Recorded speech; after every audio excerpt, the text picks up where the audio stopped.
Welcome to episode 6 of season 3 of Relics of Orr. I'm your host Shongaku, and this is a show about Guild Wars, Guild Wars 2, and the Guild Wars community. And like last week, it's actually about Guild Wars 2 and not Guild Wars at all, although we might take tangents, because we love tangents.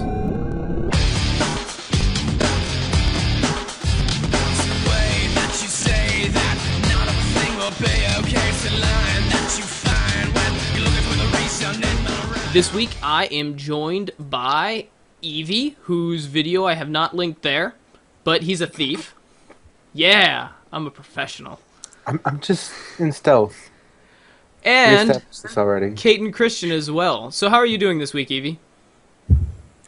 Well, apparently I was in stealth, but I'm not anymore. So you just like ruined that for me. I'm sorry. You probably have... do you have the revealed debuff now? Yes. Thank you for that. You're welcome. You cannot go back into stealth for another few seconds. Well, good. It's good to hear that you're doing well. Kate, Christian, how is Wisconsin treating you? It's hot. It's humid. It's Wisconsin. There's beer and cheese, and it's pretty standard. Still suitable for Meetoberfest. I prefer 100 degrees in Colorado to 80 degrees in Wisconsin. We just got back from traveling. That's why we weren't here last week. We were in Colorado. Yeah, it was nice. You were stalking other members of Relics of Orr, I hear. A little bit. Yes. We also lit the state on fire and then left. Whoops. I hear that there's a park ranger and a bear that want to talk to you.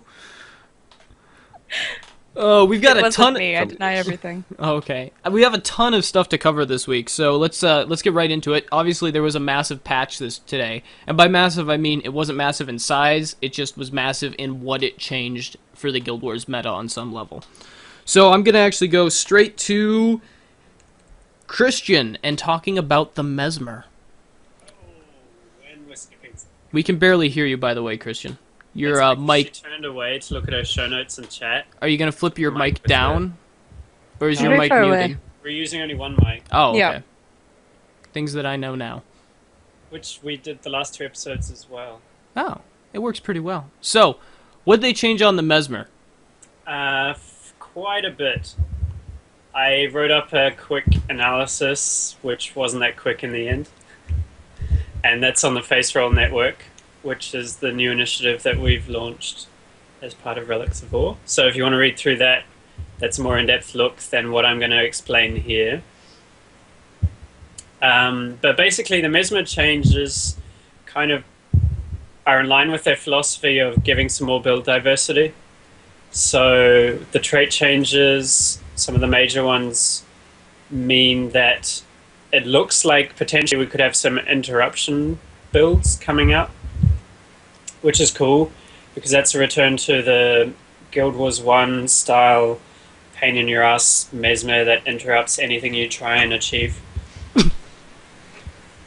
And the way that's being achieved is that a number of traits, there were already traits that had effects when you interrupted a foe, and they've been buffed and their effects have been increased. So I think all up, if you ran with a build that had 30 points in dueling, 20 in chaos, and 10 in domination, you would have the effect where every time you interrupt a foe, you do damage. That trait had a 500% damage increase. Does that move it like into crazy damage state? I don't know. or- I haven't tried it because it's hard to test. So I did beforehand, test do you know things. if it did much damage beforehand? I doubt it did much at all, and it wouldn't have been worth it considering how infrequently you're able to interrupt things. Yeah. So, if it's a 500% increase, it must have done like piddly squat. It did 4 damage. Then now it would only do 20. 2,000? Oh yeah, Yeah. 20. No, 500% would be... 5 times more. Yeah, that's right. 6. Wow. It does 20 damage now. I do math. Then you would also immobilize, inflict a random condition, which is either blind, or cripple, or I can't remember the other two. Blind is one of them. It's in the blog post. You also get Might yourself, and a random boon, and Quickness for 3 seconds. What was that? 5? 5 might. 5 Might. And you get Quickness for 3 seconds on a 15-second cooldown, which is the lowest cooldown for Quickness, as far as I know. And 3 stacks of Vulnerability, which is a lot of stuff. Yeah, that does. Is that just the new? So that's what you get from your interruption builds. Yeah, so if those are all the traits that are affected by when you interrupt something. Oh, so you can get all. So when you interrupt something, it's just going to be this explosion on your bars everywhere. So let's say you daze someone, because that's, I guess, where you get the best effect out of it, because a stun already acts as an immobilize. So if you daze someone, they're immobilized as well, which is upgrading your daze into a stun, effectively, except it can be cleansed with condition removal. You get Might and a boon. They get random condition and 3 stacks of vulnerability, and you get Quickness, and you deal damage, which may or may not be a lot. And you do that every time you daze them. That's pretty fantastic, actually. Yeah. Assuming So and I'm thinking, how reliably can you daze? well, there's the... First of all, daze is fine, but it has to interrupt an action for those to trigger. Ah. So on a boss, it's going to do nothing. Because they're often not doing anything. Plus, you have to get through Defiance first, I think. I didn't check that, because I know that often, even when a boss has Defiance, the interrupt text appears, and I don't know whether those traits would trigger even though he hasn't actually been dazed. Which means that could be useful, and therefore make dazing bosses actually more useful than just for stripping Defiance. Ah, so it could function as a buff. Yeah. Oh, that's interesting. Otherwise, in PvE, interrupting stuff isn't much use. But in PvP, obviously it is. So I can see this being a potential new build or a build for PvP that might gain some traction. Do you think that would be good enough to actually override the current meta of Mesmers? I don't know. I guess it's not necessarily that this build will compete with another Mesmer build. It's whether this build can compete with another CC build from a different profession. So there's a few main roles in SPVP. You've got your bunker, you've got your roamer, which is sort of the current Mesmer meta. You have your bunker buster. Are there any other that I'm thinking of that I don't remember? That I'm missing off the top of my head? That's really all it is, because there's only one game type. So since those are your 3 primary roles, where would you see that sort of interrupt Mesmer falling into place? Bunker in buster. SPVP? yeah, it must be Bunker Buster. In which case, it's not going to be as useful, I don't think. Because what I pointed out is that Daze and Stun, I think, are overshadowed by knockbacks and pulls. Yeah. And so this is kind of a buff to Daze and Stuns on the Mesmer. But any professional with pulls and knockbacks is still going to kind of have better crowd control than you. So I think an Interrupt Mesmer build would be competing with like a Hammer Warrior in PvP or World v World. And a Hammer Warrior is always going to do it better. Now, there is the interesting thing of Hammer Warriors do require the situational actually jumping in and smashing stuff with AoE, as well as Adrenaline build, because that's really where their big knockback comes from in Knockdown. Do you see there being a more, as ArenaNet continues to work towards smaller team-based focus in World versus World, do you see maybe a role for the Interrupt Mesmer in that situation? I can see this having a good place in World v World.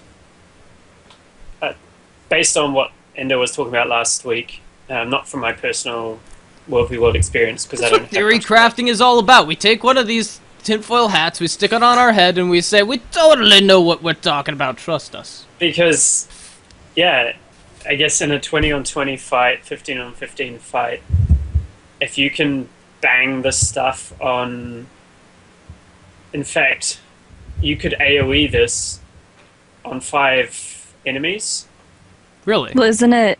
So Oh. no, diversion can hit up to 5 enemies each, But right now? it's in a different trait Yep. line, so you'd have to kind of have a few Right. less of these effects to get Huh. that. But yeah, there is a trait change so that diversion can be traded to hit 5 enemies instead of what was the trait used to allow you to hit 3. Oh, So interesting. if that's days on 5 enemies, so, and if you've got some of those effects sprinkled in there, then you've got a pretty cool CC packet in a small group situation. Now, would that allow you to if you focus primarily on getting buffs from that, could you then use like the signet or whatever to spread those buffs to your allies and be sort of a crazy support class? Well, you only get 2 buffs, Okay. but you could combo that with, if we move on to another change which was kind of increasing the viability or bringing back the interest in shatter builds. Okay. A lot of the main shatter traits got moved from major traits to minor traits in the Now, new for people who have no clue what shatter builds are, maybe they haven't played a Mesmer, walk us through that really quick, and then. So the idea is, usually with Scepter, you are pumping out clones on auto attack, and then you keep rolling out clone after clone after clone after clone, and using your F1 through 4 skills, and then traits to get special effects from those. So some of the things you can do is inflict confusion on shatter. So for any of the shatter skills, you can put 2 stacks of confusion, I think, or it used to be 2, I thought, per clone. You can strip boons.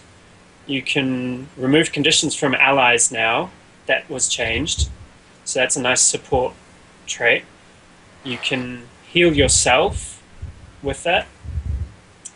And you can, there's some other ones. Might on shatter as well, which is now a minor trait.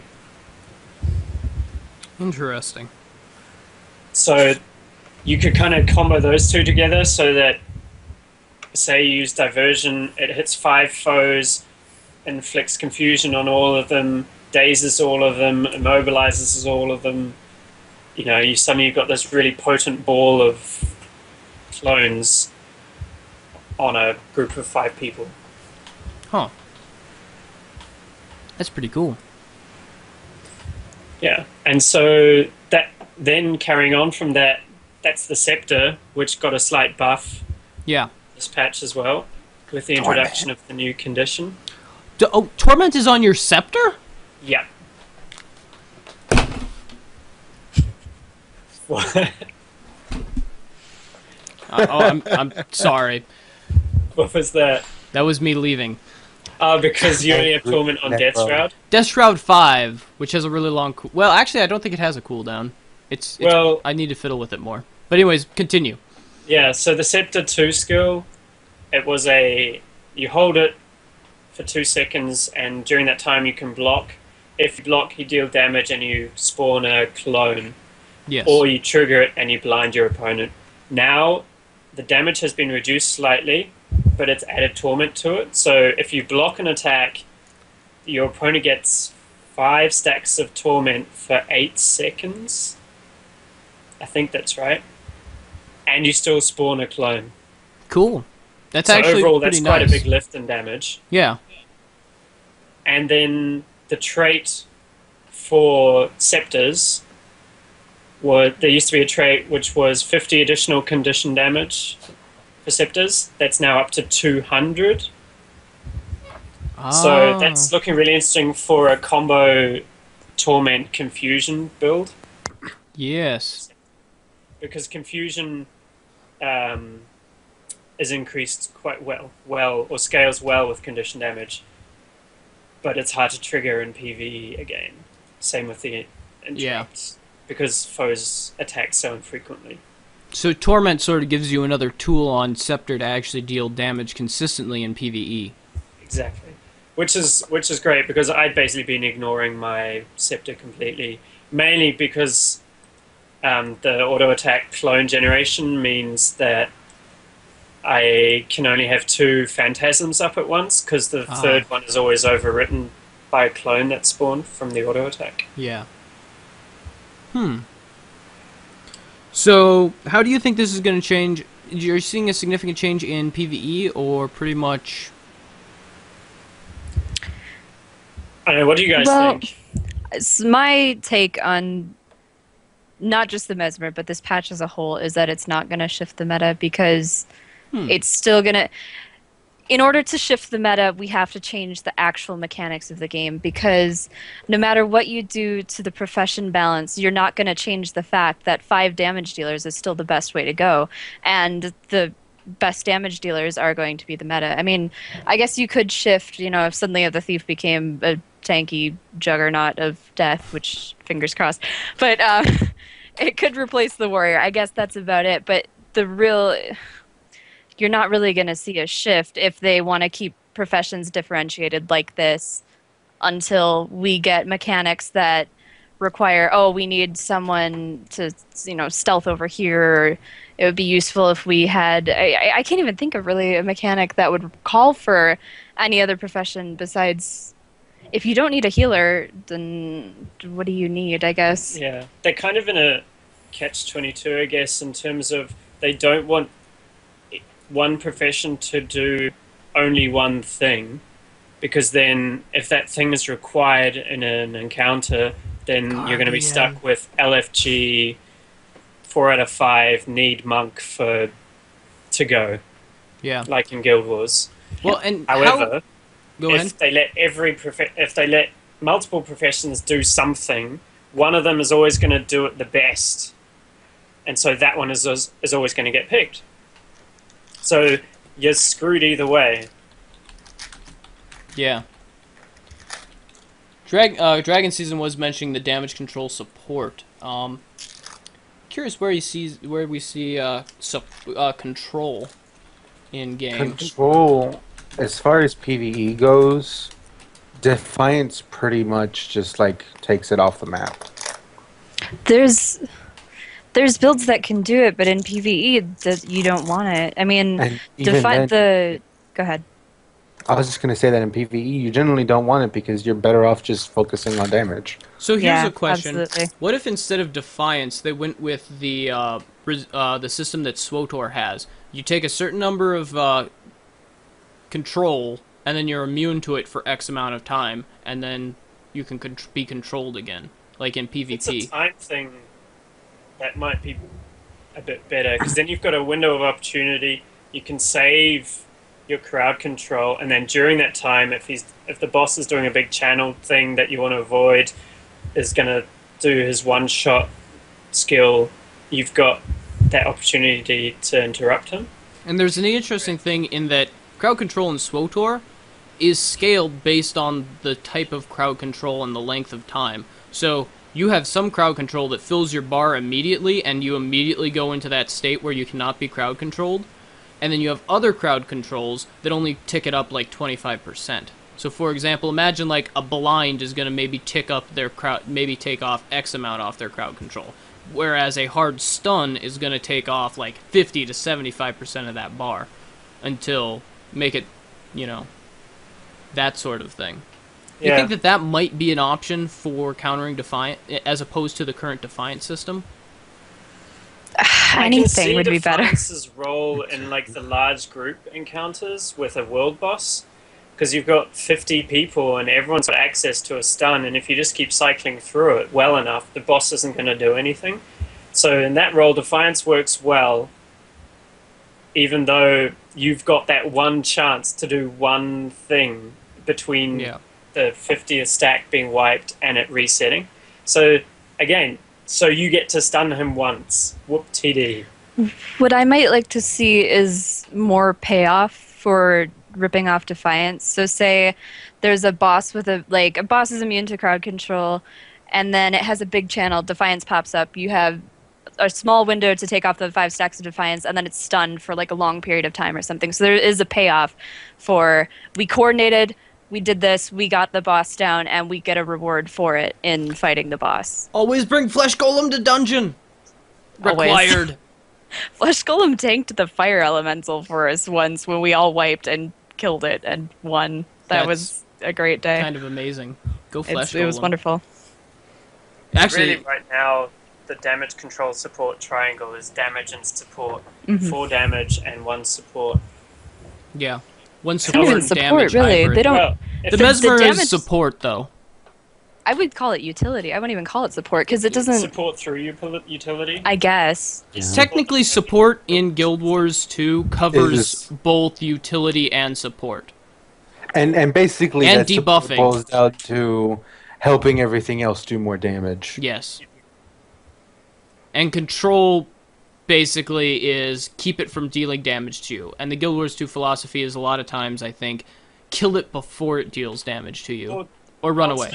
The best way to not take damage is not by preventing him from hitting you, it's simply by dodge rolling. Yeah, that's a good point. And then there's also the, as Hunter says, support often comes down to only one skill. So, Unless it's a guardian. yeah. So why don't you go ahead and tell us a little bit about what they did to the Thief Spirit. That's not me. It is you. No, it's not. They It's Evie. changed it while We you can were- split it because if I Oh, end they up talking changed about it? we'll rant. I didn't even read the patch notes for the thief. I know. Okay, hold on. I got this. We got Torment on Scale Venom, so Scale Venom is not a useless pile of nonsense.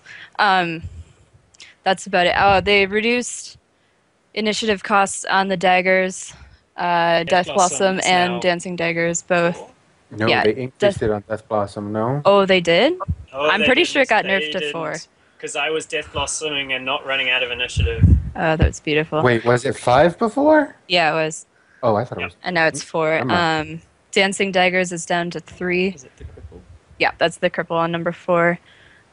Pistol Whip is, let's see, they Faster. reduced. Yeah, it's faster. So the time in between the days and your flurry has been largely reduced, which makes it a lot easier to land the evade. What else? Scorpion Wire got reduced to 20 seconds, which is wonderful. Signet of Malice. Oh, is that the heal? Yeah. So the base heal of the passive ability got increased by 33%, which makes it a lot more viable of a heal now. That's one that I'd been using throughout while leveling, and really only stopped using in dungeons. I still used because- it in dungeons. Huh? I still used it in dungeons. I did occasionally, but then there were situations where I got won over by withdraw and just rolling around all over the place. It's actually, we all play Thieves and we all use a different heal. Yeah, it's I'm of the opinion that the other two are not viable. I use Hide in Shadows, you use Withdraw, and I guess Evie used Signet of Malice. And I have complete disdain for the other two. Signet of Malice is now a little bit better in my book because it's been buffed, but the recharge on Steel got knocked down to 35 seconds, which is the base one without a cooldown. He's excited. I'm excited too because that means I can actually use my profession's mechanic a little bit. So it's not like the Kanak fight where I can't use my professional mechanic, but that's another rant I had in a previous episode. Cluster Bomb. This is kind of okay. It's a little bit of a big deal. I didn't think it was that big of a deal. Cluster Bomb, the 2 skill on the short bow, used to be a 1200 range skill. It's now a 900 range skill, which means the thief has no 1200 range skills. Am I correct in saying that? No, Scorpion Wire is 1200, but not damage at range, I believe. So that's. Well, Steel's 1200. okay. But Mug doesn't deal damage anymore, so. Their pistol Yes, skills it do not do doesn't 12. crit. Do not. Oh, are it doesn't not crit. Never 1200. mind. Pistol skills are 900. Aw. Yeah, so. So what we're going to see is in the next patch, thieves are going to get rifles. No, thieves are going to get nerfed to 500 range, and then they're going to throw us down a well. I mean, what? See, what's funny, Christian, is that you're assuming that thieves are ever going to get a buff. I don't think I've ever seen a patch where people are like, thieves have been buffed out the wazoo. So This is the second patch we got a buff. There This was is a one buff. before. okay. I celebrated. Almost everything in this patch for thieves was a buff, minus, what was it? Oh, Weakness. spear got nerfed, and weakness got nerfed a little bit. But I had a conversation about this previously. Both critical and non-critical crits. What is Hits. the word? Critical hits have a chance to glance. That's what I was trying to say. There's too many L's in that sentence. So, just a moment. Will you explain weakness beforehand and weakness afterwards? Because I'm sure a lot of people may not even come across weakness because of how little it is used. Yeah, run us through it, Evie. What's the change in weakness? Because that is Okay. going to be a significant part of the Necromancer discussion. Originally, weakness had a chance to make non-critical attacks fumble, resulting in a glancing blow, which does reduce damage. Considering RNG, if everything goes optimally, usually this came out to about a 23% decrease in damage from a mob. In PvP, if you had any kind of high crit build, weakness really didn't affect you because it didn't affect crits. With this change, they've made it where it affects crits now, which is huge in PvP because it will reduce the damage of all the Berserker builds, all the Spike builds, and whatnot. In PvE, not so much because, or at least I think so, because as far as I know, mobs don't crit. Well, I guess it doesn't matter. Like, well, because I was just saying that normal hits can fumble now too. And Normal hits could always fumble. okay, well, yeah, I guess then it's not that big of a buff. It's actually a The nerf. change There was something that too? It's only crits. Yeah. I'm pretty sure there was something else to it. Assuming that Yeah, there they are changed no it. crits in PvE, it is actually a straight up nerf because they reduced all of the durations and they reduced the total duration stack on all of weaknesses by about 50%. So whereas before you could get up to I think like 10 or 15 stacks of weakness time, now you only get 5 stacks and all of your weakness skills are significantly shorter. So it does actually functions as a nerf in PvE. Not to mention it's much Assuming- less accessible. Assuming that there are no crits in PvE. Mhm. Which we're assuming because I've never seen them crit me. I mean, if there are crits, there's absolutely no feedback that you're getting crit in PvE. No. Because things that hit you hard always hit you hard, and things that hit you soft a lot always hit you soft a lot. So, yeah, that's going to be a very interesting change. Anything else that you guys have found with the thieves? Anything that's going to make them more viable in like World versus World or SPVP? World versus World, they're pretty much stuck as roamers now because you can't defend a keep from the walls anymore because we don't have a long range skill. And I guess you could Scorpion Wire something from a wall. It doesn't pull it up to you. It would just knock it over. Yeah. An interrupt, there you How go. dare you attack my wall? Just fall down. I think he means pull it off a wall, like while they're defending. He was talking about defending. That's why I was confused. Well, Never mind. either- Continue. It works either way, really. Yeah. If you're attacking a keep, at the door, or you're defending on top of a wall, it's essentially the same thing. There's a lot more risk involved in doing that. As far as SPVP goes, I think there's going to be a lot more Venom share just seen because of Torment. Torment's going to be a huge thing in PvP. At least I think so. Yeah, it does seem like it's going to be one of the more interesting denial. Which have we discussed exactly how Torment functions yet? No. We should do that. Give us a rundown, Evie. Basically, if you take bleed damage, just as an example, Torment does 75% of bleed damage and functions the same way. It stacks just like bleeds. However, the big difference is whenever your target is moving, it will double that damage. So let's say you put 5 stacks of Torment on some annoying warrior that likes to run around. Why not? Yes, I hate warriors. It's because you're a thief. You hate every other class. Let's say it does 225 damage each stack. So if he's just standing there, it's going to do 225 damage. If you're doing 225 damage per stack, that's hardcore. I don't know how much condition damage you have stacked, but that's amazing. You're probably looking at around for most average condition builds about 100 about 75 actually, because bleeds at level 80 for Okay, most 75 condition damage then. builds. So yeah, just go with straight that. Okay, 75 damage then per stack. If he's just standing there, which the likelihood in PvP is very, very low, that's going to be it. If he's moving in any way, leaping, running around, keyboard turning, I actually tested to see if that worked. It will do 150 damage instead. Like spinning on the spot using the arrow keys. Mm-hmm. So if there's any momentum at all, any.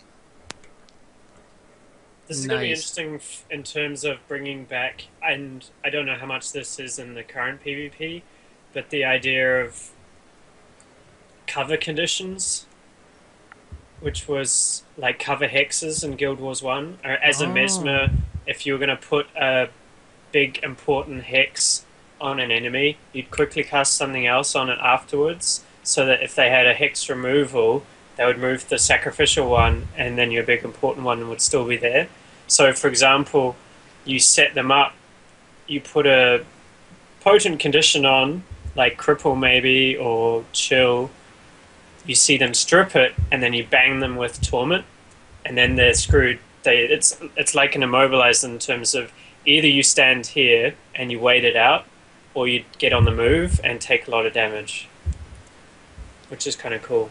yeah. And it's interesting because as far as the Mesmer goes, it's going to bring, at least with the interrupts and all that new traits they have, it's possible we'll see a new type of gameplay with Denial and Mesmers, where they use Scepter and like Sword, very defensive set, as a condition based.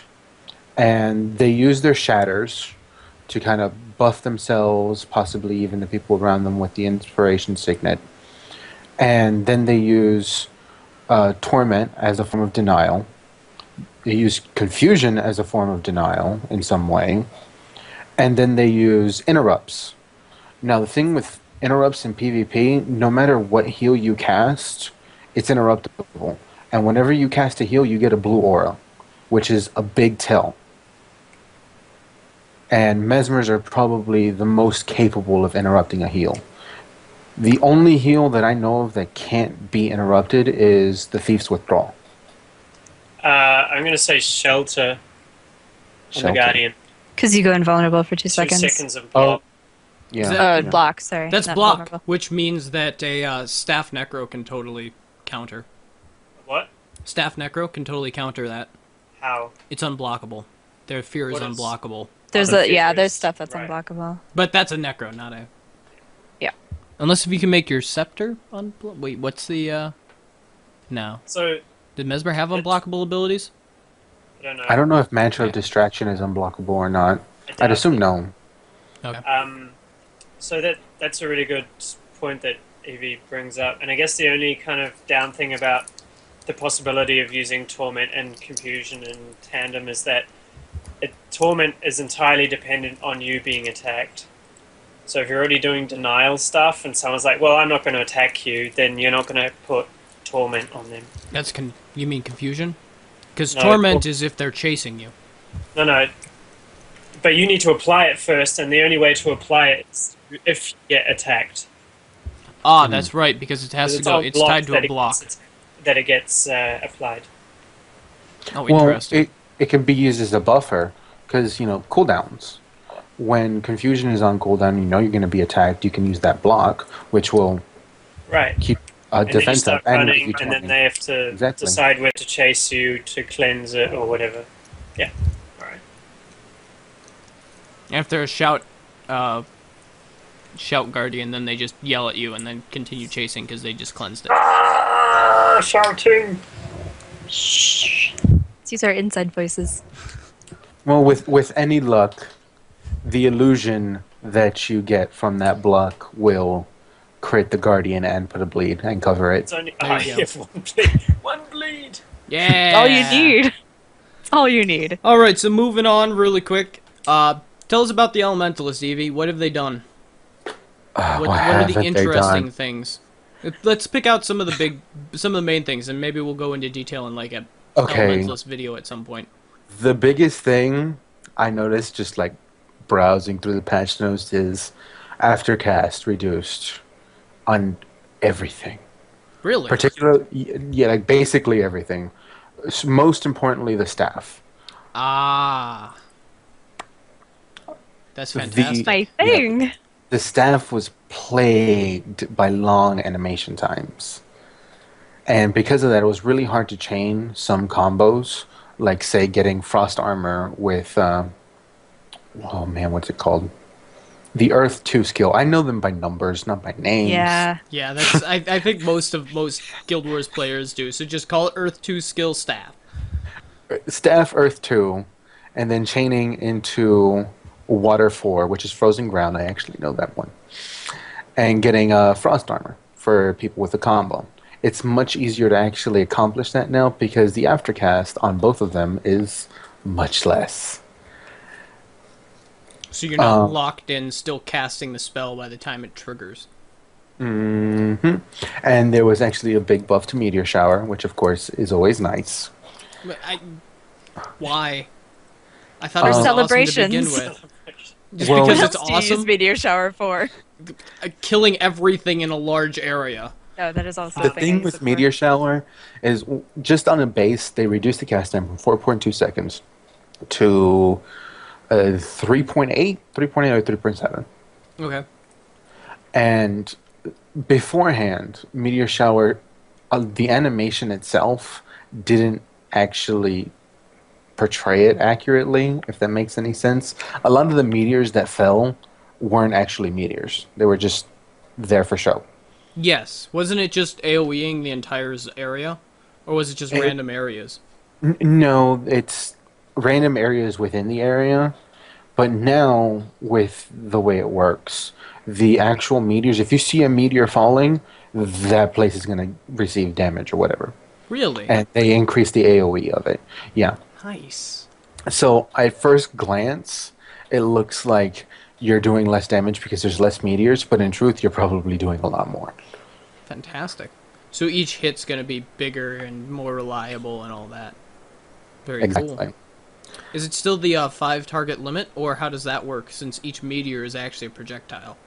I'm actually not sure. I've never been able to like test it for sure because I've never seen like, it's very hard to get that hard number without some kind of log. That's what I'm looking for. Custom arena. We need to go into a custom arena, get like 15 people, have them all stand inside a meteor shower, and then just watch where the white Well, dots show up. we need to get like 30. Okay, Just need sure. more than 5 and see if everyone gets I mean, hit. why not? Can't hear you, Christian. Lean Just forward. need more than 5 and then see if everyone gets hit. Yeah, that's why I was saying like 15. Well, the thing with that is that it's such a large area that some meteors might like miss them completely if they're all clumped up. But if it hits the entire group like head on, then you're like, oh, look, 5 numbers came up. That means it only hits 5. We could also ask ArenaNet, so hey, does each meteor hit 5 people or 20? Because I think that's like their 2 numbers. They're like 5 or 20. 6 Which or I- none. Huh? No, that's the other 2 numbers. 6 6 or or none. 6 Never yes. forget. I can't wait to see a bikini on a char. I really want to know how Charkini. that's going to work. Charkini. I think But it's they just don't gonna have be it. like one of those ones where it's just like a shirt like in front. why it's a and then mystery. We'll find out someday. That's Dragon backwards. Season would love to know, apparently as well. I'm hoping it's a char one piece.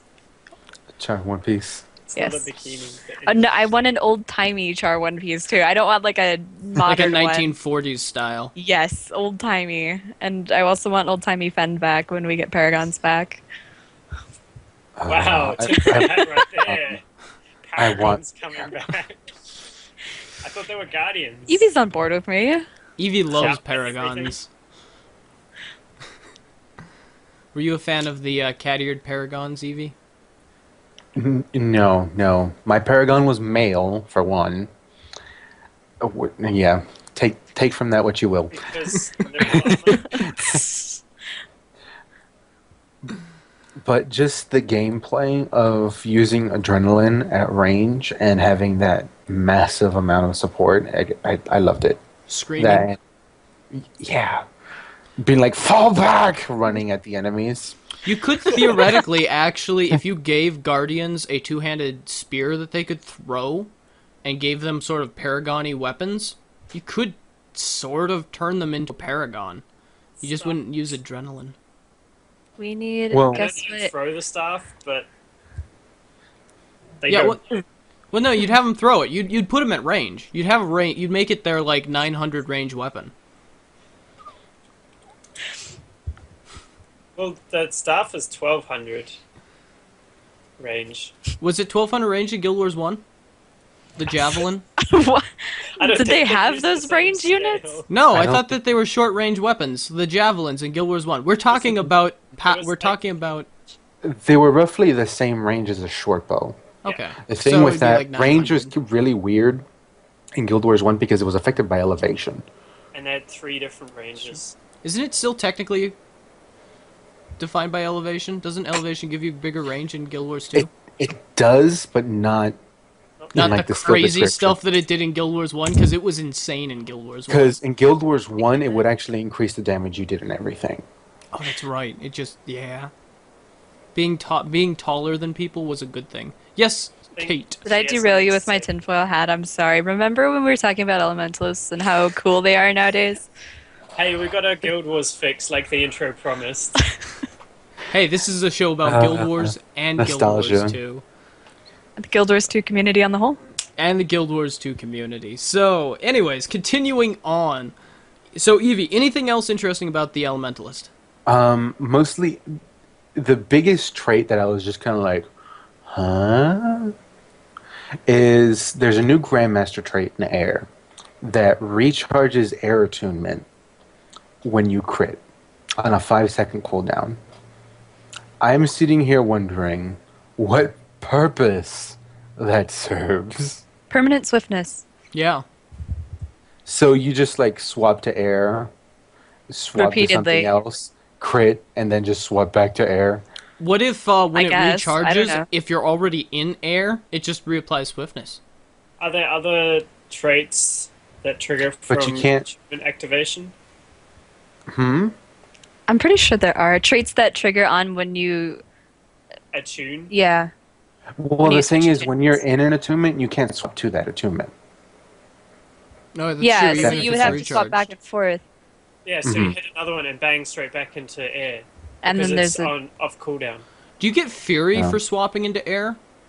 If it's- Yeah, you what? have the arcane, So there you Trait. go. It's going to be for perma-crit builds. Whoa. but you yes, could already get it's not Fury that. But could you have perma-uptime Fury? very, very close to it. But was it perma? But I'm not not only do you 100% get sure that, on that. but See, and that 100%, that's what we want. We want the 100% Christian go. so you're in air. You just switch to air, it's on cooldown, you crit, it's off cooldown, you switch to something else, switch back to air, you crit again, switch to something else, switch back to air, you crit again, switch to something else, and you just got all the 3 effects from switching to earth, water, and fire, and you're still in air. Except when you swap out of air, it puts it on cooldown. Not so Right. you'd have to. It'd be more like you go to air, It's you weird. like blow air, and then you go into something else. As soon as you crit in something Right. else, you can go back to air. Then you go to something else, then go Yeah, back but to air. Doesn't air then go to on something cooldown else, when and you back to- enter it, not when you leave it? No, it goes on cooldown when you leave it. and you leave it. You don't have an elementalist. You don't get No, to talk. I don't, but that seems weird. That is a That's weird... It is weird. That's We're how all all- these work. Prepostered. We're all. I don't even know. Flabbergasted. Flabbergasted. Yeah, I like that's- prepostered. I think that should be a word. It's a preposterous something. Huh, interesting. Anything else about the Elementalist that you think is going to possibly change how they play? Shatterstone Oh, is how they broken. play. There's that. That's not in the patch notes. What is this? The Shatterstone is completely not working right now. I know because It Trevor doesn't was work. really upset in guild chat right about as we were starting.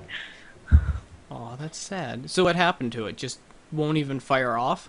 Yeah, even though it got a aftercast reduction and something else. It got so doesn't work reduced that it just is gone from the game. It was like that time that ANET fixed jumping and we had a patch 10 minutes later. They fixed jumping. Yeah, they fixed the... You used to be able to like, toggle back and forth and jump up a wall, and then they fixed it and we couldn't jump at all, and it was Guild Wars 1 all over again.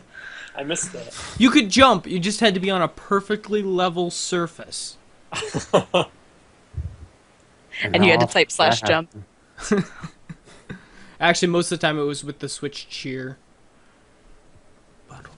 Anyways, okay, that's interesting. It'll be fun to fiddle around with elementalists. Obviously, none of that isn't any of our primary classes. So continuing on with other interesting classes, I'm gonna actually talk a little bit about Ranger really quick. They've done some interesting stuff with the Ranger. My theory is that the Ranger is supposed to be like a ranged version of the Guardian, sort of the jack of all trades but master of none. Now, obviously, the Guardian is master of all trades. Jack of Officially now none. after this patch. Yeah, so, but it seems like that's kind of what they want to go with, is they want to give someone who, they want to reduce the power that they have simply because they're at range and they can, I mean, their longbow had a massive buff in cast time. It feels a lot better to play now than it did before. They did slightly nerf short bow, sort of. They basically brought all the short bow skills to 900, so there's no longer any 1200 short bow skills, which is fine. I don't think that was a huge issue for them. They gave Axe 4, offhand Axe number 4 skill, has a pull now, which is fantastic. It's on a 15-second cooldown. It has the same range as... no, it's got about 900 range. So you have to be right up at a wall, but you can start pulling people off of walls in WW, which is going to be super exciting.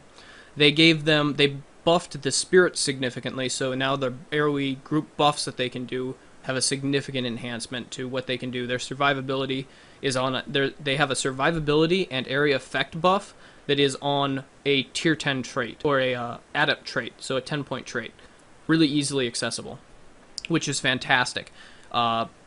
I was super excited because they had this one trait that it's like, when an enemy hits 50% health, if you shoot them, or if you hit them with a weapon, you get Sharpening Stones, which causes bleed for your next 3 attacks. And I was like, that's awesome, because they didn't say anything about the 45-second cooldown in the patch notes.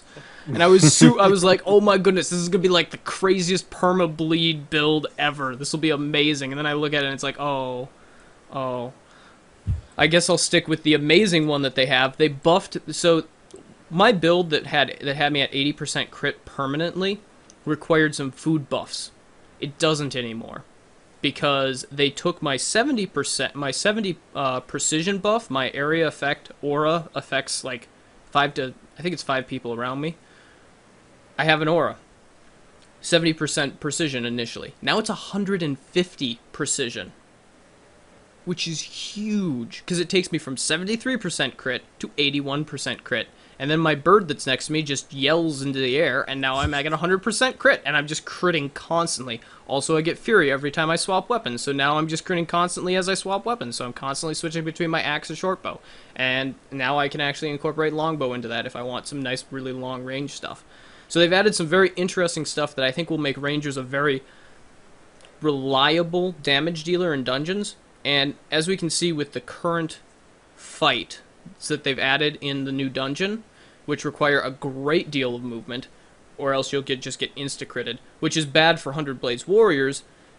A Ranger with a very long range is going to be able to maintain consistent damage output that you would not necessarily be able to do with a 100 Blades Warrior. Yeah, but a large portion of Ranger's damage is the pets, no? No, actually, with the buff that they did to the precision builds, if you're a crit Ranger, your direct damage, as well as you have reliable direct damage and very reliable condition damage, because you can set them on fire, you can bleed them, you can poison them. And that is actually, if you play your Ranger properly, very reliable. I don't even send my pet in anymore, because they die, unless I want to send in a Morello or something. Get devoured. And I don't do Beast Mastery.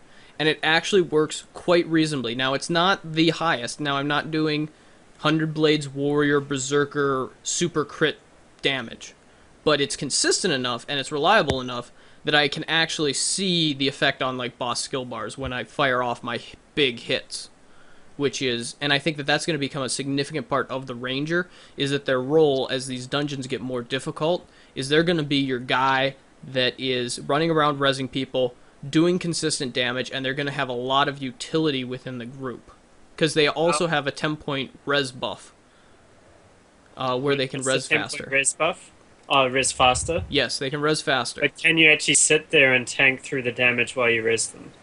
It depends on how you build your Ranger, but Rangers have better base survivability than a lot of other classes. They're balanced sort of at that toughness, health. So a competent Ranger can get in there, res quickly, and get out. I'm just thinking, if you're built as a precision Ranger doing lots of damage, you're probably not going to be going in there to do the res. Well, I guess in the role you wouldn't be able to, you wouldn't want to, but there's a signet that makes your, I think I'm going to get this backwards. There's a signet that makes your pet not take any damage, and there's a pet skill that makes your pet take all damage from you. So you can effectively negate all damage to you for 5 seconds, I think. Plus, you can pop things. There's a lot of ways to get protection on your Ranger. Plus the spring heal as you drop it. I'm just thinking in terms of how I play. If I'm on my Mesmer, I have in a pinch my invulnerability on F4 to go in and res someone, but I really don't like doing it. Whereas my Guardian, if I see a dead person, I'm going straight to them. I'm popping Aegis, I'm popping Protection, I'm popping Stability, I'm popping Heals, and I know I'm going to get that person up, even if the boss is dumping everything on me. Right, and that is definitely that's just my point. Yeah. I'm not saying that the Rangers can't do that. I'm just saying, I guess I'm saying if I was playing the Ranger as a crit build, I probably wouldn't be trying to... If I got someone... Please stop playing with the mute button. Yeah, you're causing lots of audio stuff happening. Thank you. Stop fiddling. So that is definitely something to... Yeah, that's true. And I think a Guardian is still going to be reliable for that role, and they are designed for that up-close and personal sort of situation. So I don't think that Rangers will ever replace Guardians unless we get into a situation where, okay, Guardians are okay in this, but we want to bring someone who can do support plus damage and be very reliable in both situations without necessarily being... I mean, a Guardian's great for that, but he has to really do his damage solidly, he has to get close. I mean, the Scepter's kind of slow, unless if they buffed him out the wazoo, and I don't know this, and I'm, saying things that... Never mind, so Rangers apparently, even though they've been buffed amazingly... Yeah. That's complete. All of the theories are negated with the Guardian buffs. So let's go into Guardian. Rangers really quick. went like this, but then Guardians went like this. So well, are we saying that here? Well, they started. So Rangers went up, but Guardians went up as well. So they're still like this, I think. Yeah, I don't think Rangers got up to where Guardians were before. They were approaching it, and you're like, oh, that's kind of cool. Which is weird that they would buff Guardians. Why? I don't know. I think to some extent every class got buffed this patch, but I would call it more of a polish than a buff because Let's it just talk fixed Guardians. so many long-lasting problems. Yes, Guardians, go. Let's, You want me to talk about Guardians? I want you to talk about Guardians. Okay, tell us about what happened with Guardians. First of all, Greatswords got a buff. So how? What'd they do? Wrathful So Strike. Greatswords have pretty much always been nerfed since the start because they're so amazing. But what they did was there was a Grandmaster trait which no one really used if they were using a Greatsword, but it healed you if you were using a Greatsword. So on auto attack you got a slight heal, or any attack with a Greatsword you got a slight heal. They merged that Grandmaster trait with a Master trait which increased your Greatsword damage by 5%.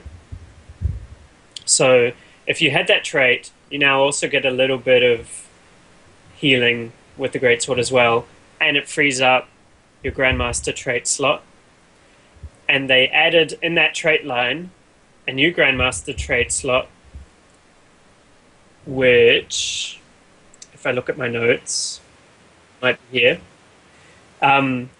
They take 10% of your power and add it to condition damage, which as a Guardian is great because burning, the only condition that does damage that you apply, that scales really highly off condition damage. It's the highest scaling condition, and you, as a guardian, if you want to be doing damage with burning, you need condition damage.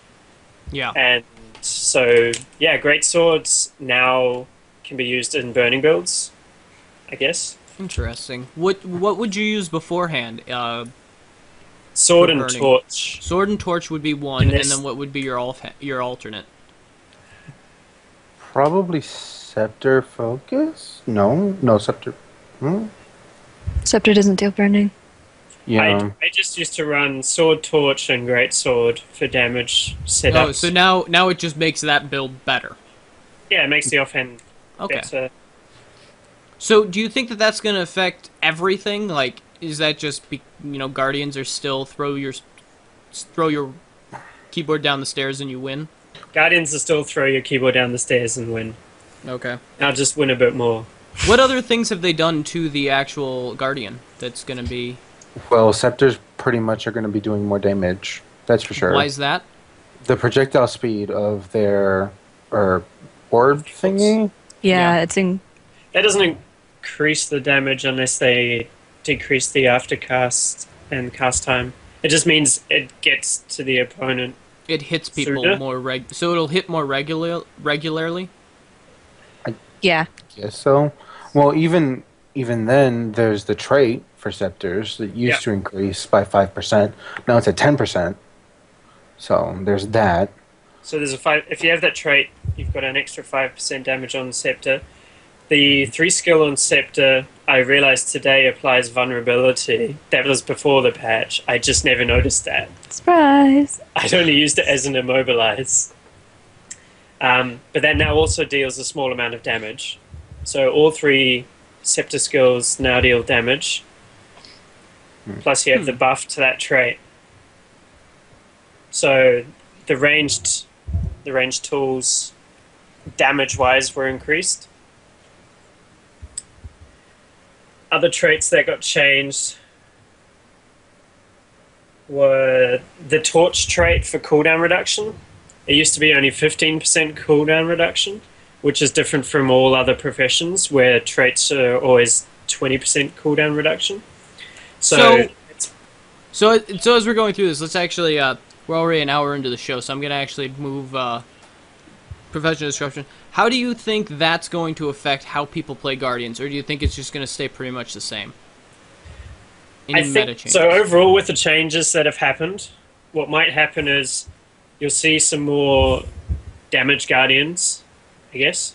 Okay. Yeah, burning Great sword guardians. and burning, condition damage, burning guardians might come back, and maybe some more mace guardians because the trait for them got buffed, so you get 250 healing power.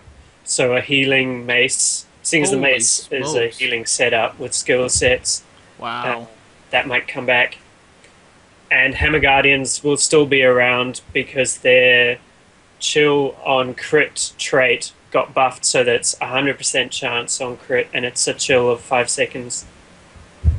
Cool. And support Guardians are still going to stay and traits for them got buffed too. So okay, Guardians are still awesome. Check that Yeah. off. Moving right on. Yep, moving right on. Engineers, they got a pretty cool buff, I hear. Spirit, Kate, your name. Yeah. Yeah. It's Engineer was kind of interesting. There wasn't a lot of stuff that. It was kind of roundabout in the way that engineers are roundabout. There's a lot of aftercast reductions. I know on the rifle they made jump shot a lot easier to use, and they Cheating at jumping puzzles. fixed some aftercast on kits as well, I think. And then there was a lot of cooldown reductions, which made skills a lot more viable. And we ran Catacombs right before we were on here, and I was playing my engineer. There were some strange, like, first of all, rocket boots now explodes you as you fly through the air, and at the end of explosion you do a dodge roll, which is really interesting and is now on my bar because it's pretty much my favorite thing to do. The goggles basically have on my mark as their tool belt skill, and the activation of the goggles gives you Fury for a few seconds. I don't know how long it is. And a stun break, right? I'm not sure if the goggles is a stun break, but Thumper Turret, of all things, has a stun break, which Nice. is really interesting, and also stability on it for 1 So second. is that part of their goal to expand every build having a stun break so that you can use it in PvP?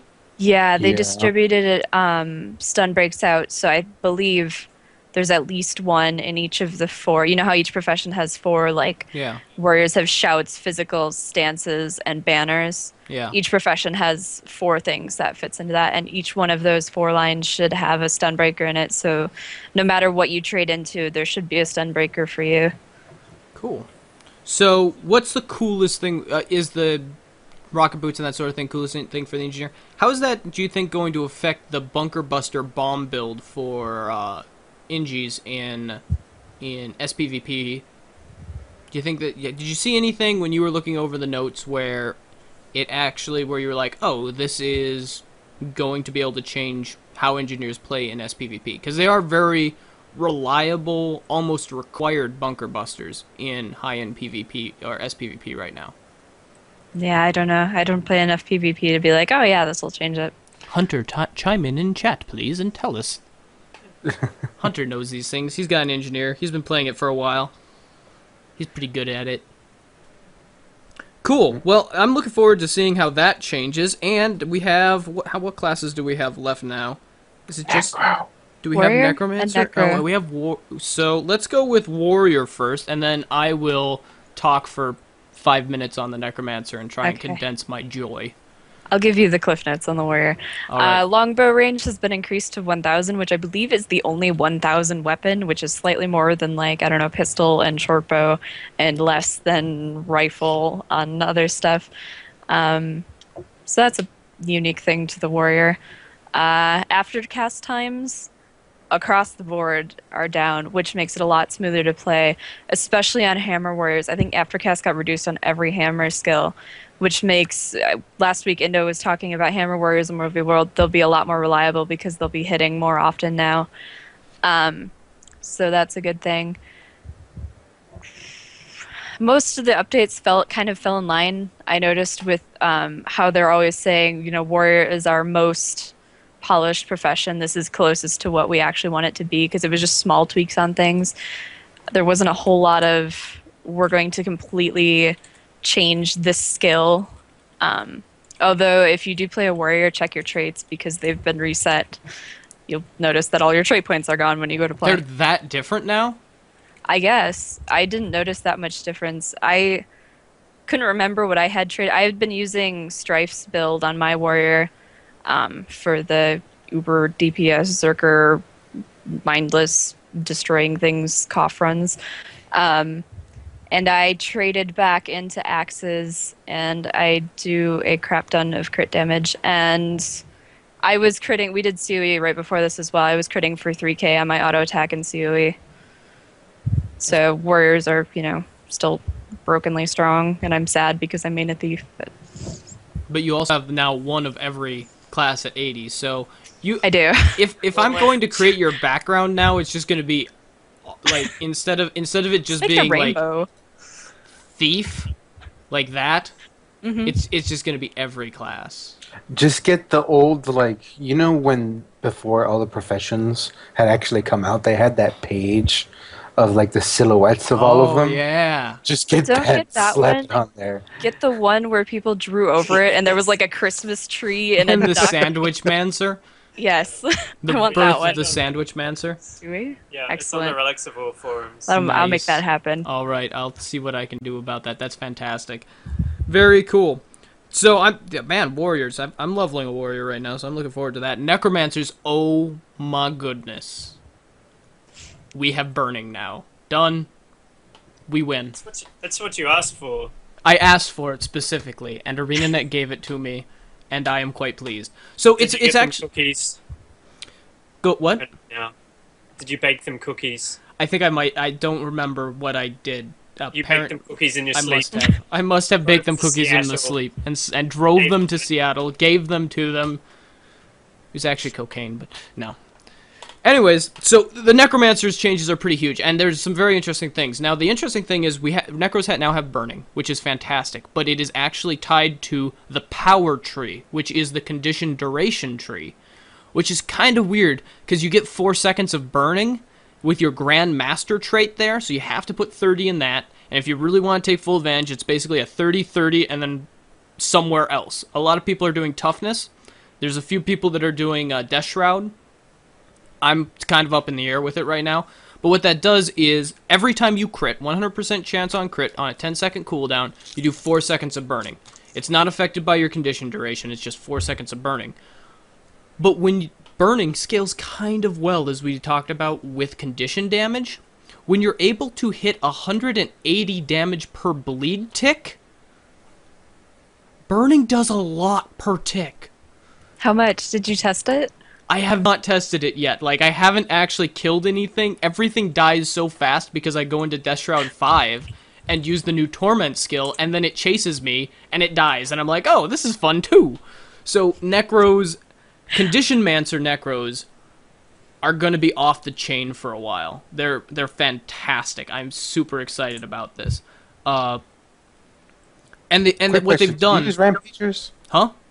Do you use Rampagers? I do not. I use Rabid. It's basically precision, toughness, condition damage with undead runes. 6 of 6 undead runes. And the undead runes give me 5% of my toughness back as condition damage. Which means that what's going to happen is you're going to see 2 sort of meta builds develop around the Necro. You're going to see the power, precision, condition damage sort of concept, which is, I think, Rampagers. Mm-hmm. You're going to see that, which is going to focus heavily on burning, heavily on that sort of thing. And then you're going to have the toughness necros, which are going to be less focused. They may not even go for burning, but because of bleeds, stacking, because of the poison duration on all the necro skills has been buffed up significantly. Weakness has gone up on necro skills. You'll see a lot more of the toughness necros are going to be a lot more survivable. They're going to be a lot tougher. They're going to be messing with you more. And that's going to be more of a PvE thing, actually. Not so they won't be messing with people. And it will also possibly be world versus world. But what they also did is with 5 skill that they added into Death Shroud, which is basically your torment, and it also does a cool thing where these like black tentacles go out and grab enemies, and they connect, and they're like bounded to you, and they're sort of ghostly spectral, and you follow them around and you channel it up to a full, and then when it's done, they get it, and while that time is going, it's just ticking more and more torment stacks on, I think, up to 5 enemies around you, and then you stop and they're all frozen. Go ahead, Christian. I did a back of the envelope calculation. Your 180 damage from bleed, was that with 25 stacks of might or just base? I believe that was with 25 stacks of might. Okay. So let's say you have 25 stacks of might in your build. You're doing 180 damage per second per stack of bleed. That equates to 1,000 damage per second of burning. Also, I didn't know fear did damage. It can. It's a traded ability. Okay. You have to trade it. It's hard to get that trait. I don't have that on my current Necro build. I might try and get that in. It's basically 50% of bleed, I think, now? Or something? No, it's the same in terms of damage. Yeah. I don't know if that's been changed in this patch, but on the wiki, the damage fear does is a tiny bit more than burning. Really? And it scales better than burning. Yeah. Oh, well, I'm going to So have to you'd look be doing into that. like 1100. Wait. Oh, the fear thing ticks off of, it's a condition. I did not know that. Because I was always Fear is like, a condition. deal damage while in fear, bah. And Necros have now more sources of fear with Spectral Wall, which is hilarious. So you used to run through Spectral Wall and you'd get vulnerability. That's dumb. Now you get 1 second of fear. So if someone's chasing you in dub-v-dub or PvE or World versus World or SPVP, you drop the wall in front of you, you run through it and get your 5 seconds of protection, and then they try and run through it, and all of a sudden now they are feared. And they can't, and so they're distracted for a little bit, and they have to waste a stun break. And then they try and run back through it again, because if you put it at a good choke point, they'll have to run back through it again, because it lasts between 5 and 7 seconds, and they'll be feared again, and it's going to be hilarious. And then there's also the wonderful concept of you let them run at you, you drop the wall behind them, you drop into the Death Shroud, you fear them through the wall, and now they're double feared, and you're just cackling like a maniac. And then you throw Torment on them, so that while they're feared, they're running and dealing damage to themselves, and then to get back to you, they have to take Torment damage to get back to you, and meanwhile you're just stacking bleeds on them. Necros are going to be wonderful for messing with people. Like, this patch is like Necro candy. It is wonderful. Don't forget Epidemic. I know, an Epidemic. It's like, oh, by the way, now 5 of your friends all have your Torment stacks on them. Have fun with that. So it's pretty fantastic. I'm kind of excited about what I can do with the Necro. They're also slowly but surely trying to bring Necro minions up into functionality too. They allowed the Bone Fiend and the Shadow Fiend to both regen out of combat, and their health is significant. It's almost like your character's health regen out of combat. So that means that you're gonna have your minions longer and better, which is gonna be fantastic. And they put in damage scaling and healing scaling with power and healing power for all of your life siphon vampiric abilities.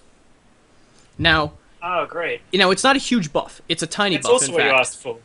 I know. This is fantastic. Like, this is basically the Shongaku patch. I'm excited about that. But what they did is it's not huge. It's like 6 points. So you go from like 25 heal to like 31 heal at max. So it's not huge buff, but what I think they're doing is they put that in there because they realize that vampirism, just as a skill and a functionality, can be overpowered very easily. And so what we will probably see is that slowly tick up to a point where it just breaks over to where it's overpowered, and then they'll nerf it down a little bit. Because I think they want to be very careful with that. Because the Necro builds are insane. Like, there's an actual Necro build now that is perma Death Shroud. Really? So they... by the way, almost all of the weapon skills have buffed life force generation. Like, they generate more life force. So... And Axe got a crazy buff where it generates more life force and it removes boons. Axe 3 will remove 1 boon from everyone it hits. So if you're around 5 people, that's 1 boon removed from each of them. Which is not necessarily, it doesn't seem huge, but you're also getting retaliation and you're getting a ton of life force from the Axe. And so what happens is you fill up your Death Shroud with the Axe abilities, and then you go into Death Shroud, you kill a ton of people, and then you pop out a Death Shroud and you just use your Axe abilities, which are now recharged, to stack it back up, and then you pop back into Death Shroud. And all your spectral abilities function while you're in Death Shroud, which means that Spectral, when it gets active on you, you get life force when you get hit, so you can pop all your Spectrals, drop into Death Shroud, and you're getting Death Shroud, and as you're spending life force, you're getting it back because people are hitting you. It's fantastic. But it's not perma-death shroud because at some point you have to leave and then regen your life force. Okay, yes. It's not true perma, as we discussed earlier. It's not 100% Death Shroud. That's true. That would be insane. I mean, that just sounds like a good balanced build. Yeah. Not but a thing. It's not necessarily overpowered, but it's interesting because when Death Shroud was first announced, you weren't really thinking that the primary focus of a Necromancer would be Death Shroud. Like, you're like, okay, that's going to be a cool thing that you're going to accent your build with. But now it can actually be the sole, like, that's where you go into damage. Like, when you see a Necromancer pop Death Shroud, run for the hills, because he's going to tear you to shreds. Death Shroud also now has the number 1 skill, now has 1200 range. And when it goes from 900 range to that 1200, it deals 43% more damage. And you now have a longer fear. If you're close to a person, if they're within 900 feet of you, your fear's now 1.5 seconds as opposed to 1 second in Death Shroud.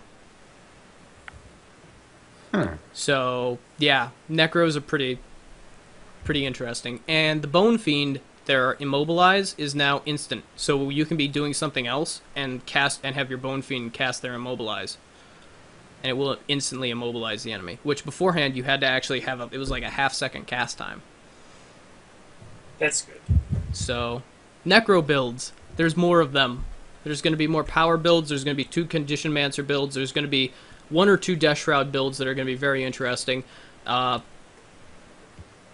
may actually have the same build diversity as a Guardian now. Do you think...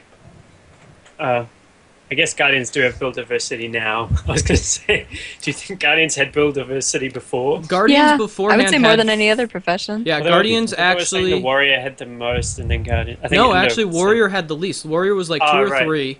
Guardians actually were running with about 5 different builds that were viable across the entire game. Yes, Evie. Thieves. Well, Not yeah, Warriors. Thieves... Well, yeah, they also nerfed you again. Only underwater. We don't But- talk about that. But it's okay, Evie. Now you're in stealth. So you'll be okay. No one can see you. Hold on. I He need was my so reveal stealthful debuff of now. us. Where is it? Where's my... What? I am obviously hacking at this point. Oh my goodness, yeah, that was a really long stealth. That was ridiculous. Shadow Refuge. Keep calm and nerf thief. Nice. I approve I approve chat. All right. Table flip that person out of guild chat. I mean, welcome. I mean, a thief. I'll be friends with you. It's fantastic. So a lot of cool things happen, at least with necromancers. Maybe not as and guardians apparently. So I'm quite excited about this patch, just because necros are awesome. Now we need to be able to use like however many builds we want and just switch between them, because Shongoku needs like 30 different armor sets, and yeah, I'm kind of excited about messing with. Or maybe if build diversity is increasing, can we change our traits anyway? I would love that. Yes, please. Por Not so favor. much traits as much as the I mean, stats that we have. Attributes. Well, traits are important. I think being able to switch traits wherever, and then just you mean, figure... yeah, we're talking the same attributes. Yeah. Oh, okay. Yes. Because traits, major traits you can change. Oh, that's true. Yeah, so we mean full-on trait lines. Be able to Yeah. switch out your points in trait lines. For the That'd be fee, fantastic. of course. Yeah. Yes. Well, I was But talking actually, about yeah, like, I'd be... attributes on armor, not Oh, traits. what I would like... So you keep the skin and change the stats. What would be Mhm. interesting is, yeah, oh, that would be fascinating. Like, you Just unlock with a... a drop-down menu. Yeah, What like, if you they made a actually... new transmutation stone? Just coming up with this on the fly. It's like a super fine transmutation stone, and when you use it, it imbues your one armor set with an additional stat set, which has a toggle or a drop-down. So now you have your favorite skin, and you can have your berserker stats. You can have your soldier stats, you can have your rabbit stats, you can have your rampager stats, and all you do is you switch with a drop-down menu between them. I think that would be fantastic. Like, maybe 5 stat sets or something. You still have to make the exotic armor and then transmute it into, but instead of filling up your bag Yeah. and needing... However many He's doing slots math. you need. Well, yeah. I'm trying to think, well, do you need more armor in that case? Say you only like one armor look. You then need to, like, if you want 5 stats sets, you might need 10 armor sets, and then Why would you need 10 times armor 60 sets? transmutation stones to combine them and get the look you want Maybe. with all the build variety that you would ultimately. There is another possibility. You go with the... what you do is, once you unlock a stat set, it basically equipping a exotic piece gives you that stat for that piece of armor, and now you can just pick between all of the ones you've unlocked, and that exotic set basically gets consumed, and then you have your appearance set, which does nothing. And so what you do is, instead of getting exotic armor, you get exotic rune stones, or like exotic plates or something, and you apply that to your character, and then you can just basically equip... Armor has no stats at that point, and it's just, you basically pick your rune sets, or whatever you want to call it, your builds. So Or to circumvent all of that, we have a skin slot and a stat slot. But then you would still have the problem of if you had a stat slot, you would still have to carry multiple stat sets. I suppose. Not if it was just a drop-down box. Anyway, Right, remember no, how yeah. we had a patch, and there's a couple more things we should talk about really quick, and then we should go do the new I dungeon? think nothing happened with the Aetherblade at all. How about... But tell us about what you think happened in this patch, Kate. Okay, so there's a new dungeon. It's a story dungeon. Apparently it's pretty hard. We haven't gotten to it yet because when we were During this online, show. it broke, and there was a patch, and now we're going to do it after this show. So if you want to come join us, maybe we can get a couple groups going. Also, it's apparently pretty hard. I don't know yet because it was broken. I have the entrance I is have in line- fire. Manly Man has his. We're good. We got this. We've Okay. got fire coming out of our ears now. Yes. Yes. The entrance is in Lion's Arch, apparently, even though it's hidden. It's pretty well directed to by all the various living story stuff. So We're still waiting on that's- Love for Other Cities, guys. That's a question that I have for you guys with the living story. Every single place, like the Aetherblade caches and everything in this episode of the story, has been marked with like giant stars on the map. How do you feel about that level of direction compared to, say, the lack of direction we had in the previous two on some level? I good. think that they're learning from their mistakes, and they're realizing that people generally need direction. If not, they just get lost. Yeah, I'm kind of at the point where there's a little bit too much direction for me because there's nothing to discover. There's a blog post telling you everything you have to do. There's all the achievements with the tooltips. There's all the previews. There's so much stuff telling me what to do. I would kind of like The to discover it on mail. my own. I don't want stuff spoiled for me before we start playing. That would be really cool. Yeah, that's yeah. I have a whole rant I on guess I really like the gold stars because I'm not necessarily going to go read through the whole blog post and find out everything I need to do. I'm not necessarily going to delve through all the achievements, hover over the tooltips and read everything that they say and try and work out based on that where I need to go. I'd rather just simply go, I've forgotten what happened because I haven't been playing the game for a week or keeping up with the news. I'm in game, there's new content, where do I go? Gold star. That is Yeah, and a nice. large part of that is they pump out these updates fairly Yeah, quickly, that's so it's true. really easy to get behind. Well, and And for the people that do necessarily want to go look for something and find something, they have that. There's the catches and all that the whatnot. caches are Well- actually marked. Yeah, and They they're are? kind of like Yes. the Dragon Bash pinatas. Yay, go find 12 of them. Yay. They do they're have the hidden. chance of dropping some cool stuff, though, from what I hear. Okay. But I'm not entirely certain what. Because I know the dungeon has an interesting new headpiece. What do you guys think of the monocle? And the RNG behind it? It's actually, isn't it kind of what we've been asking for? Like a reason to go do bosses? Although, That's what Ryan was asking. well, I guess there's, yeah, a shiny with a unique skin. There are bosses with, every dungeon boss, I believe, has a unique accessory. Is Which that like it now? drops a recipe? Yeah, it drops a recipe that has a unique exotic accessory, and you can make it.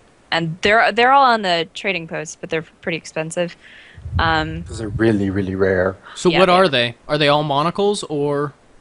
No, they're not. They don't have any visual appearance. They're just accessories that go in like your jewelry. Oh, okay. There's like fangs. There's a one that's a rabbit called Sam, which the reference is lost on me. But I have a femur named Kevin, so there. Yeah, there's some weirdly named stuff. Rabbit named Sam. Isn't that like an adventure game or something with like the rabbit and the dog dude? Something like that. Sam and Max. That's right. It's a weird rabbity thingy. The wiki will Okay, have it. sure. That's fantastic. So- I approve. I just looked up the monocle Vaguely knowing a reference. because I hadn't seen it yet and I didn't know how you got it. And so it's an exotic headpiece with berserker stats, which you get automatically as a reward from the dungeon. Is it automatic? It's guaranteed. I thought on it was a Dog random Feet. chance. It says the final boss chest will drop a guaranteed rare and 1 gold as a reward for every completion. But not If you were the. lucky, you will also find a recipe for an infinite tonic and a monocle with exotic berserker stats. So essentially, it's the back piece jetpack from Yeah. So the drop rate is 0.000000001%, or Shongaku will never get it. Yeah. But this one's tradable. And Well, the so it's gonna jetpack sell was for too. more money than I have. The jetpack Especially seeing as it's was. Berserker stats as well. So not only is it going to be high for the skin, it's going to be high from the combination skin and stats. I want to say the jetpack was over 230 gold at one point. I have no idea what it is now, but I'm sure it's high. That is sad. I mean, I really like that they're adding monocles and stuff, and I hope that it will come back at some point. I hope that they don't get, like, with this concept that, oh, this monocle is specifically for this event, and you will never see another monocle again. It's gonna be like the monocle from Eve. Just wait. Oh, Tillian the is monocle. telling us- Okay, so the monocle actually, according to Tillian, actually is telling us from Dragon Season, the monocle is going for about 20 to 30 gold, which means the drop rate is not insane. It's probably about the That's same good. as whatchamacallit, the Holographic wings. no, the thing I've got on my back in Shongaku, a staff. It does stuff. Oh, Final final rest? rest? Final rest. I like how we know your staff better than you do. Thank you. So the other cool thing is the move towards putting new armor skins on the gem store. Or Yes. I don't know if it's a cool thing, but it's an interesting thing that they're doing and testing out again, which they haven't done since launch when they had the Heritage or the Guild Wars skins on the gem store. The So- weird thing is that the Guild Wars skins are 500 gems, and these new Aetherblade skins are 800 gems. So they've upped the price a bit, but instead of the problem where we had in Dragon Bash, or still have in Dragon Bash, where the drop rate for the cool new weapon skins is, and so you're probably not going to get one, let alone the 2 or 3 that you really like. Whereas here, the option is, I want it, here's $10. I want 2, here's $20. I'm going to get them, no question about it. As in, you will get them, it's guaranteed. It's not RNG. Yeah. And How- it'd be interesting to see, because it worked really well in Guild Wars, I think. Well, the costumes, thing with they were Guild so well Wars- adopted, and they were $10. Evie. The thing with Guild Wars, though, is when you bought that costume, you could go to a merchant, or, well, not a merchant, but an NPC, on whatever character you had, and you can just make it. Yeah. You always had access to that costume, It unlocked it on With- your account. basically. Otherwise, With you can Guild do Wars what. Go ahead. I was just gonna You say, can do with- what I did with my Halloween Mad King costume and delete it when you Oh, get rid of no. a character. Yeah. Yeah. Can't get it back right now. I should probably Or have could put you in do a ticket. It, You it can't. happened a long time ago, They before didn't they even, had tickets. Yeah. They don't even have account restoration before December, do they? So yeah. Sadness. Yeah. That was The armor sad. sets are pretty cool, though. They're Yes, they look fantastic. interesting in that they're the first armor set since launch to appear anywhere. They feature the best light mail chest piece I have ever seen. It has a tie. I'm so excited. I already bought it. It's going on my Elementalist. So I have a question about that. Now, is Okay. that big gear that goes across your character's chest, is that part of that chest piece, or is that part of your Yes. shoulder pieces? It's part of the chest piece. Is that a good thing or a bad thing? No, I wanted it to be just like a vest and a tie, like classic Mesmer. Oh, it looks good. It's got like the rolled up sleeves. I don't have my gloves. I look like a shopkeeper, but I don't have any pants yet because there's one set of light armor Should pants probably in the look game into that. that's from the Ace Catacombs dungeon. There's no other pants for casters except for Human Cultural, which has coattails, so I don't count it. What about There's two Codicus? pants, so Oh, there is 2 pants? the human tier 1 and tier 2. Sorry. And there's the low level, like, But you're on your Arabian Sylvari, pants so- that I have on my Yeah, I'm on a Mesmer. Sylvari. What Ah. pants do you have? They're like level 20 something skin. I'll go find it. I previewed all the stuff in the PvP locker and found one pair of pants that my Sylvari could wear. I was displeased. Relics call of them Orr. pants. Come for the PvE discussion, stay for the pants.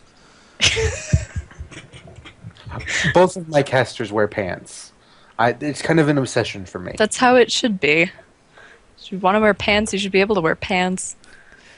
So it's going to be interesting to see, especially considering that they are apparently actually keeping to their 2 updates per week, or sorry, An update updates for every 2 2 weeks schedule. Yeah. Which, if this keeps going, that's actually going to be pretty fantastic. Although it may get a little exhausting after a while. I'm finding a little bit exhausting right now, but that's, I think, also compounded by not having stopped playing Guild Wars since launch, really. Yeah, for me, having come back after a 2-month break where I played like 30 different games, it's nice to get back in, have my characters, be consistent, and be like, oh, I didn't have to get the latest armor set necessarily.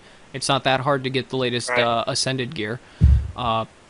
So I can just go in, play. It actually fits the way that ArenaNet said, and I can come in and say, oh, well, I still need like an Ascended ring. I guess I can work towards that, but I don't feel like I have to get it to play the game competently or competitively, which I think I is would fantastic. be curious to see perhaps them experiment with the kind of expansion type model.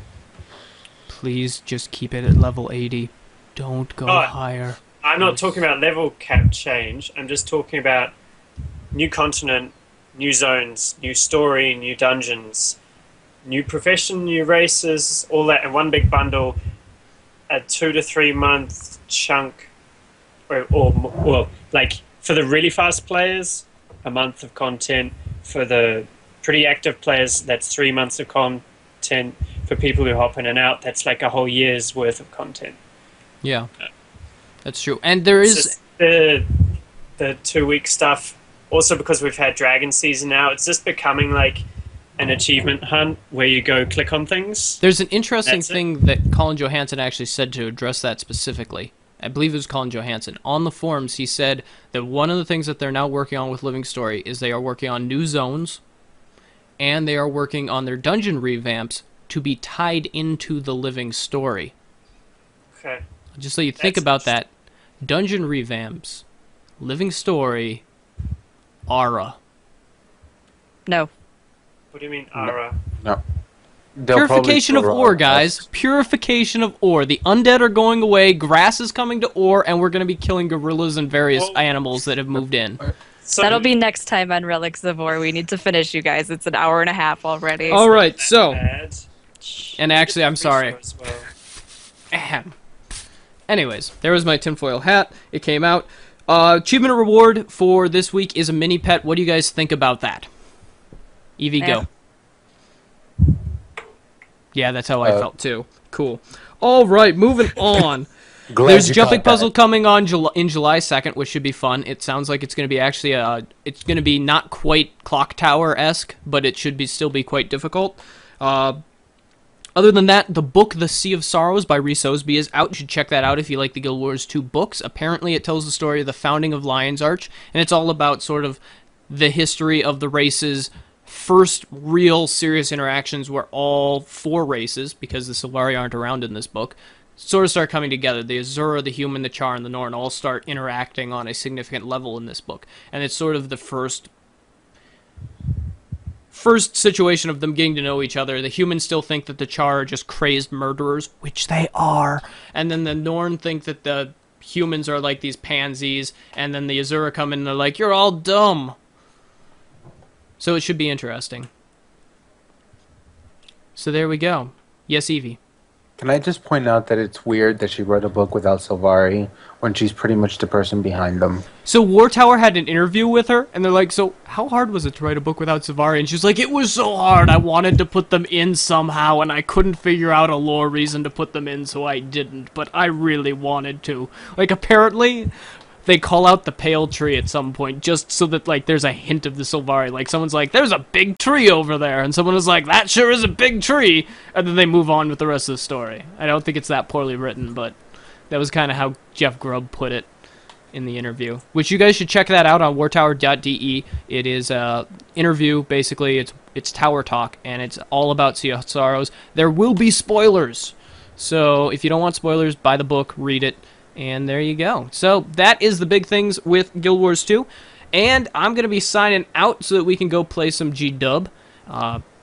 if you'd like, you can email if you have questions or comments or anything. You can email us at Relics of Orr. You can Twitter me at Shongaku or at Relics of Orr. We are also part of the FaceRoll Network, which is facerollnetwork.com, or our own website, which is relicsoforr.com. FaceRoll is a new initiative that a few of us are working on to expand into a game agnostic state where we can talk about any game we want, because Guild Wars 2 is awesome, but if you ate just cheeseburgers, you would die.